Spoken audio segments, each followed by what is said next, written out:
खुदा की कसम, जिसके माँ बाप उससे राजी है ना, जिसके साथ माँ बाप की दुआएं हैं, उसको फिर तरक्की से कोई नहीं रोक सकता। उसके बेड़े पार ही होने हैं और सारी दुनिया बाबा कर रही, माँ बाप परेशान है, बर्बाद ही होना है। माँ बाप को तंग न करो, बिलखुसूस माँ की कदर करो। माँ का कोई नहीं बदल नहीं, और ये दुआ दे दे तो बंदा किधर पहुंच जाता है। अच्छा, फिर आजकल एक और ट्रेंड चला है, किसी भी तरह का जिंदगी में मकाम बढ़ गया ना, मशहूर हो गया, अब वो माँ बाप पर भी लोग जमा रहा होता है, पता नहीं मैं कितना बड़ा आदमी हो गया हूं, मैं आपकी खिदमत कहां से करूंगा भाई, टाइम ही कहां है मेरे पास। इनको करिए रोमन जमाना, अरे आज अगर कुछ बन भी गए हो ना, ये इन्हीं की दुआएं थी, और इनको क्या बड़ा आदमी हो गया। हज़रत मूसा कलीमुल्लाह अला नबीना वाले साथ कितना बड़ा मर्तबा है। और आपने एक बार अल्लाह करीम की बारगाह में अर्ज किया, मौला मुझे जन्नत में अपना पड़ोसी देखना है। इरशाद क्या हुआ कि ऐ मूसा, जन्नत में तेरा जो पड़ोसी है वो एक फला इलाके का कसाई है। आप हैरान हो गए, आपने कहा मौला मुझे मिलना है। एड्रेस बताया गया, आप चले गए वहां पर। एक नौजवान ने दरवाजा खोला, आप अंदर गए, घर में गए तो वो बूढ़े माँ बाप, बूढ़ी शख्सियत थी, उन्होंने हज़रत मूसा को देखा, आपकी रिसालत की गवाही दी और दोनों दुनिया से चले गए। वो नौजवान किसी काम से गया, वापस आया, अपने दोनों वालिदैन को देखा कि दोनों का इंतकाल हो गया है। तो कहा हो ना हो आप हज़रत मूसा अलैहिस्सलाम। हज़रत मूसा ने कहा मैंने तो नहीं बताया कि मैं कौन हूं, तुम्हें कैसे पता चला? तब मेरे माँ बाप रोजाना दुआ करते थे कि या अल्लाह उस वक्त तक मौत ना देना जब तक हज़रत मूसा का दीदार ना करना। आप हमारे घर आए हैं, आपको उन्होंने देखा है, ये चले गए दुनिया से, आप ही हज़रत मूसा। हज़रत मूसा ने फरमाया बताओ कुछ और भी दुआ करते थे? कहा मैं अपने बूढ़े माँ बाप क्योंकि चबा नहीं सकते थे, रोज उनको दिवाले चबा कर खिलाता था, और जब भी खाना खिलाता था ना, मेरी माँ दुआ करती थी या अल्लाह मेरे बेटे को जन्नत में मूसा का पड़ोसी बना दे। हज़रत मूसा कहते बेटा तेरी माँ की दुआ कबूल हो गई है, तू ही जन्नत में मेरा पड़ोसी है। ये है माँ की दुआ, और ये वो दुआ है जो बिन मांगे मिल रही है, जो माँ के दिल से निकल रही है। आओ मैं बताऊं कुछ बड़े आदमी, वाकई जिसको कहते बड़ा आदमी कौन होता है? इमाम आज़म अबू हनीफा रज़ियल्लाहु तआला से बड़ा तो कोई नहीं ना, कितने बड़े वक्त के इमाम है। मगर आपकी वालदा एक मस्जिद के इमाम साहब से इंस्पायर थी, मुकर्रिर थे, वो अच्छे बयान करते थे। आपको वो कहती कि जाओ वो इमाम साहब से मसला पूछ के आओ, खुद मुफ्ती आजम है, इमाम है करोड़ों हनफियों के। माँ को ये नहीं कहा कि माँ पता नहीं मैं कितना बड़ा मुफ्ती हूं, तुम मुझे मस्जिद के इमाम के पास भेज रही हो। आज तो ये डायरेक्ट जवाब दे देते हैं ना, मुझे पता नहीं मैं कौन हूं, मुझसे बहस कर रही हो, इतनी किताबें पढ़ी, माँ तुमने तो पढ़ाई कुछ नहीं, अब जान आपको दुनिया का क्या पता, मुझे पता है। सुनो इमाम आजम, ये ऐसे नहीं बनते बड़े लोग। माँ को कहते ठीक है माँ, मस्जिद के इमाम के पास जाते, उस मुकर्रिर के पास जाते, वो कहता हुजूर आप मुझसे मसला पूछने आए, आप दुनिया में मसले बताते हैं। क्या करूं, माँ ने भेजा है। तो हुजूर जो आप बता रहे हैं मुझे आप ही मसले का जवाब बता दें, वही मेरी तरफ से माँ को भी बता दें। एक बार माँ ने कहा कि मैं खुद जाकर पूछूंगी, फिर भी इमाम आज़म ने मना नहीं किया। अच्छा, कई मील का सफर था, इमाम अबू यूसुफ कहते हैं हमने खुद देखा कुफा की गलियों में कि इमाम आज़म उस खच्चर या उस सवारी के लगाम थामे हुए हैं, माँ उस पर सवार है और वो बाजार में उसे लेके जा रहे हैं। माँ को ये नहीं कहा कि माँ तुम मुझे तकलीफ दे रही हो, वो मेरा शागिर्दों का भी शागिर्द है, उसको क्या पता जो मुझे पता है। अल्लाह अकबर। माँ जाती है, मसला पूछती है, वापस आती है, इमाम आज़म माँ को कुछ नहीं कहते। ये होता है माँ की फरमाबरदारी। आज देखो दुनिया उनके गुण गा रही है। सैयदना बायज़ीद बिस्तामी रज़ियल्लाहु तआला अन्हु कितना बड़ा नाम है, औलिया के सरदार हैं, देखो माँ की खिदमत कैसी करते थे। आपकी वालिदा ने सर्दियों की रात थी, सख्त सर्दी किया, आपसे पानी मांगा, हज़रत बायज़ीद बिस्तामी माँ के पास प्याला लेकर गए, माँ सो गई, माँ के सिरहाने प्याला लेकर खड़े रहे, रात भर खड़े रहे, सख्त सर्दी में। पानी थोड़ा सा आपकी उंगलियों पर गिरा तो वो पानी बर्फ हो चुका था। माँ की आंख खुली, देखा बायज़ीद बिस्तामी बिस्तर के किनारे खड़े हैं। कहा बेटा क्यों खड़े हो? माँ आपने रात पानी मांगा था, इसलिए खड़ा रहा कि न जाने कब आंख खुल जाए। अब तो पानी देने के लिए प्याला अलग किया ना, तो वो बर्फ चमड़ी से चिपक चुकी थी, तो जब वो बर्फ अलग हुई ना, आग से खून निकलने लगा।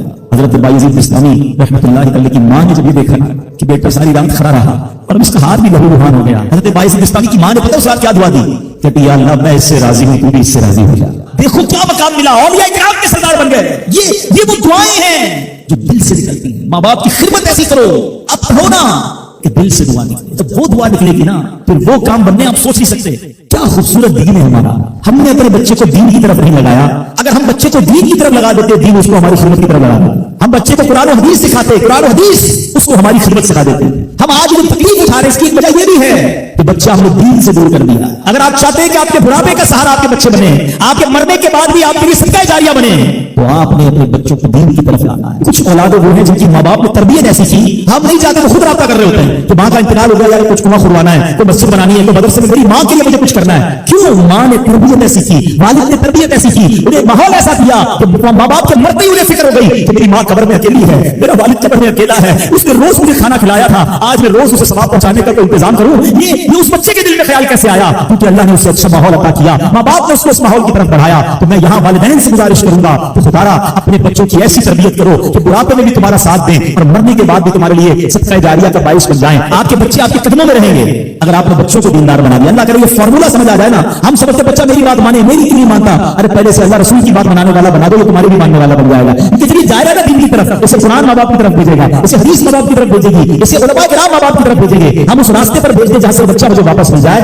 سورہ فاتحہ 100 مرتبہ پڑھ کر دعا مانگی جائے وہ قبول ہوتی ہے. سورہ بقرہ کی تلاوت سے شیطان گھر سے بھاگ جاتا ہے. آیت الکرسی پڑھنے سے محتاجی دور ہوتی ہے. سورہ کہف کو ہمیشہ پڑھنے والا دجال کے فتنوں سے محفوظ رہے گا. والدین کی قبر پر ہر جمعہ سورہ یاسین کی تلاوت کرنے سے اس کی حروف کی تعداد کے برابر ان کے گناہ بخش دیے جاتے ہیں. سورہ الدخان پڑھنے سے مشکل دور ہوتی ہے. جو قریب المرگ ہو اس پر سورہ جاسیہ کا دم کرنے سے خاتمہ بالخیر ہوتا ہے. سورہ حجرات کا پڑھنا اور دم کر کے پینا گھر میں خیر و برکت کے لیے مفید ہے. سورہ قاف پڑھنے سے جو باغ ہوتے ہیں ان کے پھلوں میں کثرت ہوتی ہے. سبحان اللہ. سورہ رحمان 11 بار پڑھنے سے تمام مقاصد پورے ہوتے ہیں. سورہ واقعہ جو شخص روزانہ پڑھے گا اسے کبھی فاقہ نہ ہوگا. سورہ ملک کو ہر رات پڑھنے والا عذاب قبر سے محفوظ رہے گا. سورہ مزمل کو 11 بار پڑھنے سے ہر مشکل آسان ہو جاتی ہے. سورہ مدثر کو پڑھ کر حفظ قرآن کی دعا مانگنے سے قرآن کریم کا یاد کرنا آسان ہو جاتا ہے. جو بچے حفظ کر رہے ہیں ان کے لیے زبردست وظیفہ ہے. سورہ النازعات پڑھنے سے جان کنی کی تکلیف نہیں ہوگی. سورہ دحا پڑھنے سے بھاگا ہوا آدمی واپس آ جائے گا. سورہ الم نشرح کو جس مال پر پڑھ دیا جائے اس میں خوب برکت ہوتی ہے. سورہ تین والزیتون جو ہے 3 مرتبہ پڑھنے سے اخلاق و کردار بہتر ہوتے ہیں. سورہ علق میں جوڑوں کے درد کا علاج ہے. سورہ قدر جو صبح شام پڑھے اللہ عز و جل اس کی عزت بڑھا دے گا. سورہ بینہ برس اور یرکان کا علاج ہے. جس آدمی یا جانور کو نظر لگی ہو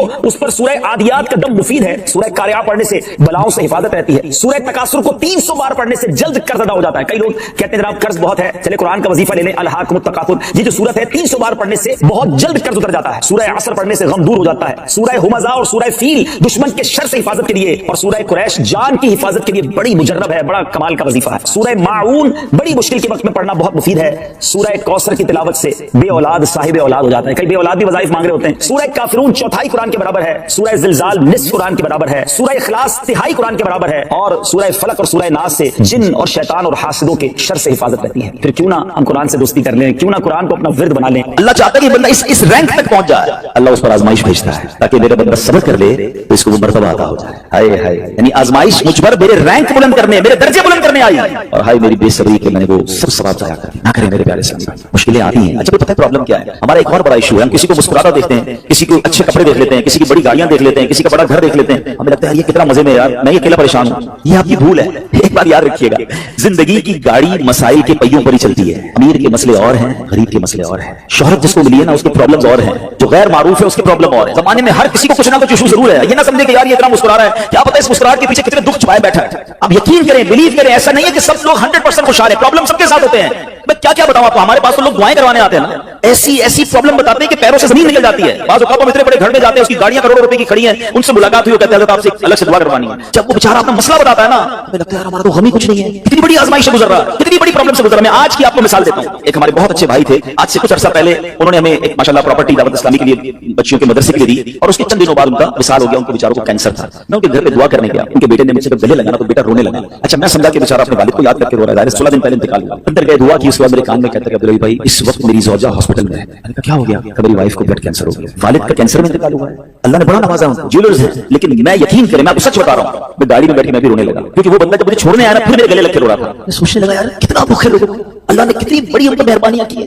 اگر مجھے کوئی بڑی بیماری نہیں ہے, میرے بچے میرے ساتھ ہیں, میری فیملی میرے ساتھ ہے, نہیں چاہیے یار دنیا کے سارے اللہ تعالی نہ ملے اتنی ساری لگژریز, صحت سے بڑھ کے کچھ نہیں ہے, مگر ہمیں اس کی قدر ہی نہیں ہے, ہمیں اس کی کوئی اہمیت کا اندازہ نہیں. پوچھو ان سے, کروڑوں روپے ہے مگر علاج نہیں ہو پا رہا. ڈاکٹر بعض اوقات مایوس کر دیتے ہیں. کتنا تکلیف ہے لوگ, ہم ہیں کہ چھوٹی چھوٹی باتوں پر بے صبری. صبر تو کریں, اللہ کی رضا پر راضی تو رہیں. میں نے آپ کو خاندان نبوت کا واقعہ سنایا, ارے کھانے کو کچھ نہیں ہے. کاش یہ بات اب سمجھ آ جائے اور ہم ہر حال میں اللہ کا شکر ادا کرنے والے بن جائیں. اور ایک اور میں آپ کو بات بتاؤں, جو دنیا والوں کو بتاتے ہیں ہوتا کچھ نہیں ہے, مت بتایا کرو دنیا والوں, صحیح بتا مت بتایا کرو, اپنے غم مت بتایا کرو, ثواب بھی چلا جاتا ہے. اور بعض اوقات کی دنیا والے ہمارا مذاق بھی اڑاتے ہیں. ہم جب کسی کو اپنا پرابلم بتاتے ہیں ہمارے سامنے تو بڑے اچھے بنتے ہیں کہ اچھا ٹھیک ہے میں کرتا ہوں کچھ, بعد میں جا کے دنیا میں باتیں کرتے ہیں, آیا تھا میرے پاس اس کا یہ مسئلہ ہے, ہاں باتیں بڑی کرتا ہے, بڑی پرابلم میں کیوں بتاؤں میں دنیا والوں کو. نعت کا شعر ہے نا, کسی کا احسان کیوں اٹھائیں, کسی کو حالات کیوں بتائیں, کیوں بتاؤں میں دنیا والوں کو مجھے کیا غم ہے نا. میرے آقا سلامت رہے ہیں, اللہ کے حبیب علیہ السلام ہیں, اور رب زبر کی بارگاہ میں ادھر کروں نا. کسی کا احسان کیوں اٹھائیں, کسی کو حالات کیوں بتائیں, آقا تمہیں سے مانگیں گے تم ہی دو گے, تمہارے در سے ہی لو لگی ہے. ہاں اللہ رسول کی بارگاہ میں عرض کیا, ادھر آنسو بہاؤ, نہ بتاؤ دنیا والوں. ایک اور کمال کا شعر ہے کہ دنیا والے تو درد دیتے ہیں, زخمی دل کی دوا مدینہ ہے. تو جب دنیا والوں نے کوئی ہمارا بھلا کرنا بھی نہیں نا, ان کے ہاتھ میں ہے, شفا دینے والی ذات میرے رب کی, برکت دینے والی ذات میرے رب کی, تو اللہ سے باتیں کرو نا. تو آج سے یہ